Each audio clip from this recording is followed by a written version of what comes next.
नमस्कार दोस्तों, बाल टू बेंच एकेडमी में आप सबका हार्दिक स्वागत है। उत्तर प्रदेश शहरी भवन किराए पर देने, किराए तथा बेदखली का विनियमन अधिनियम 1972 की धारा 27 के संदर्भ में आज हम कुछ चर्चा करेंगे। दोस्तों, धारा 27 में सुख सुविधाओं के संबंध में मकानदार के आभारों का बाध्यकरण का प्रावधान किया गया है। Enforcement of landlords obligation regarding amenities, मतलब इसमें क्या है कि जो सुख सुविधाएं मकानदार प्रोवाइड कराता है, जो उसके ऑब्लिगेशंस हैं, उन पर उसे बाध्य बनाने के लिए प्रावधान किया गया है।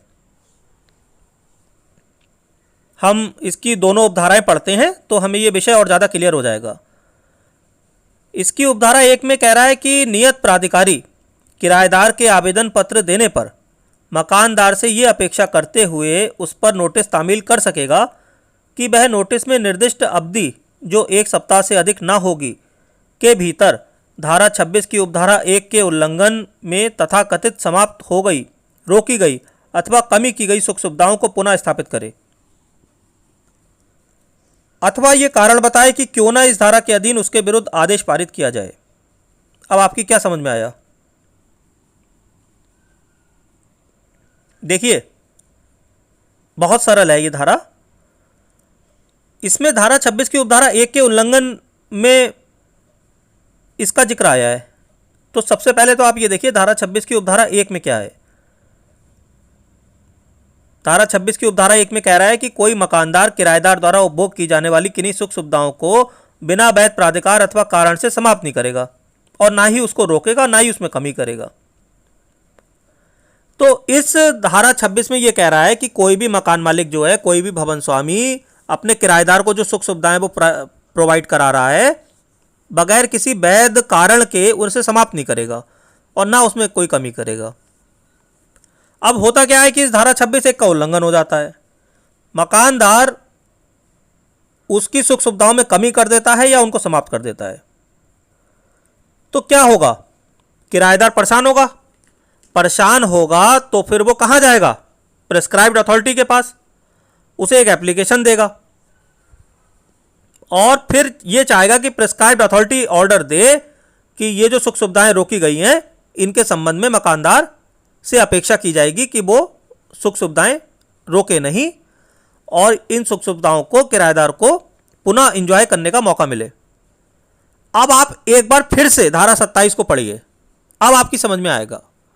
धारा 27 की उपधारा 1 में कह रहा है कि नियत प्राधिकारी किराएदार के आवेदन पत्र देने पर मकानदार से यह अपेक्षा करते हुए उस पर नोटिस तामील करेगा कि नोटिस में निर्दिष्ट अवधि जो 1 सप्ताह से अधिक की नहीं होगी, उसके भीतर धारा 26 की उपधारा 1 के उल्लंघन में समाप्त हो गई या रोकी गई या कमी की गई सुख सुविधाओं को पुनः स्थापित करे, अथवा ये कारण बताए कि क्यों ना इस धारा के अधीन उसके विरुद्ध आदेश पारित किया जाए। अब समझ में आई आपको ये धारा? भाई, धारा 26 की उपधारा 1 का उल्लंघन किया गया।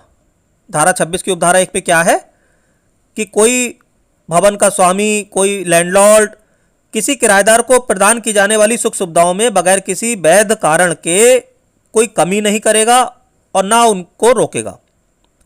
लेकिन जो भवन का स्वामी है वो इस बात का उल्लंघन करता है, तो किराएदार क्या करेगा? किराएदार जब एग्रीव्ड होगा तो फिर वो प्रेस्क्राइब्ड अथॉरिटी के पास जाएगा, प्रेस्क्राइब्ड अथॉरिटी को एप्लीकेशन देगा।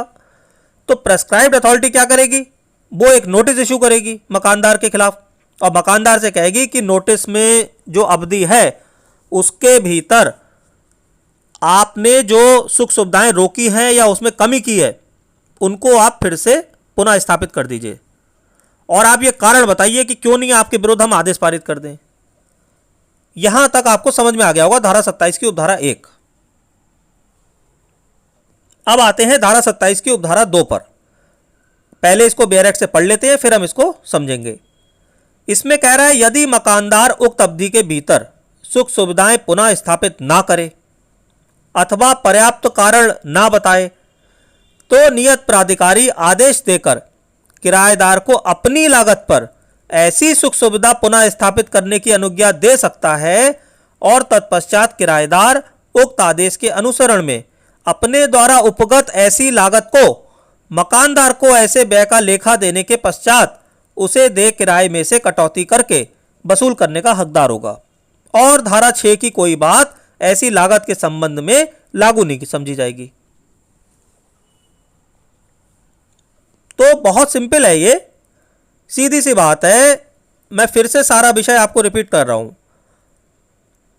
धारा 26 की उपधारा 1 का उल्लंघन हुआ। ये धारा 26 की उपधारा 1 याद रखिएगा, इसी पे सारी कहानी घूम रही है। धारा 26 की उपधारा 1 का उल्लंघन हुआ। मकानदार ने बगैर किसी वैध कारण के किराएदार की सुख सुविधाओं में कमी कर दी, उनको रोक दिया। किराएदार परेशान हुआ। किराएदार प्रेस्क्राइब्ड अथॉरिटी के पास गया। प्रेस्क्राइब्ड अथॉरिटी को किराएदार ने एप्लीकेशन दी।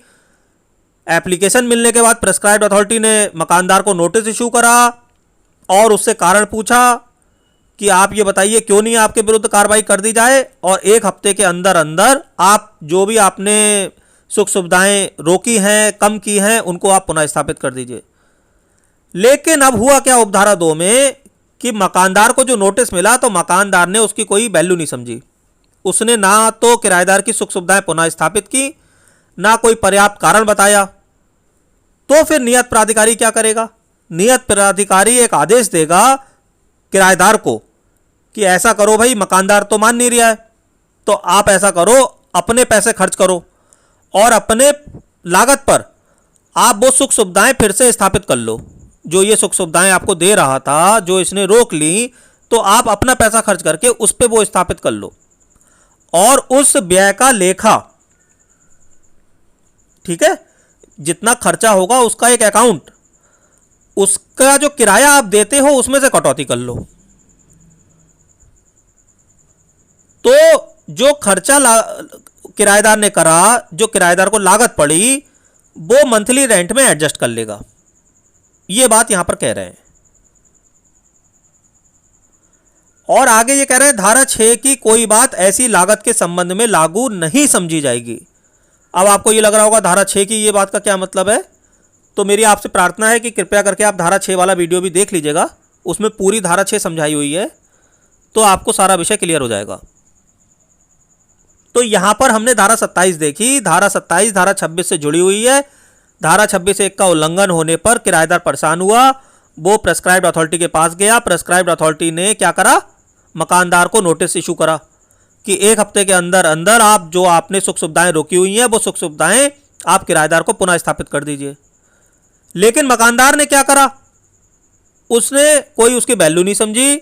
उसने ना तो सुख सुविधाएं पुनः स्थापित करी, ना प्रेस्क्राइब्ड अथॉरिटी को पर्याप्त रीजन बताया कि किस कारण से उसने सुख सुविधाएं रोकी हुई हैं। तो फिर नियत प्राधिकारी ये आदेश देगा किराएदार को कि भैया तुम अपनी लागत पे ये सारी सुख सुविधाएं जुटा लो और जो खर्चा आएगा वो तुम मंथली रेंट में से मैं तुम्हें एडजस्ट करवा दूंगा। जो भी तुम मंथली रेंट देते हो उसमें से थोड़ा थोड़ा करके कटौती कर लेना। तो दोस्तों मैं आशा करता हूं कि आपको आज की सेक्शन पूरी तरह से समझ में आ गई होगी।